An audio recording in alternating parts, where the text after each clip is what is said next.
palagay, bakit may mga kabataan na hikayat sumali sa ganitong samahan o fraternity? Ah, Siyempre, siyempre,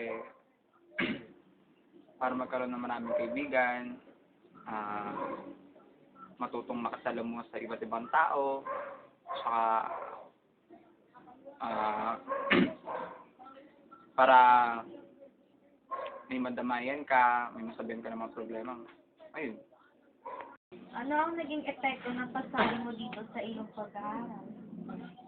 Ah, Siguro yung naging epekto nito sa akin, sobrang laki kasi ang laki nung natulong nila sa akin, lalo na sa pag-aaral ko. Kapag may mga projects ako, natutulungan nila ako. Tsaka, ayun.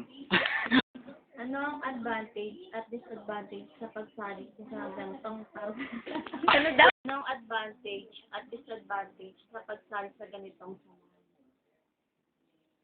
Mm, Siguro para sa akin yung advantage, marami ako naging kaibigan, ah, naging masaya ako sa samahan namin.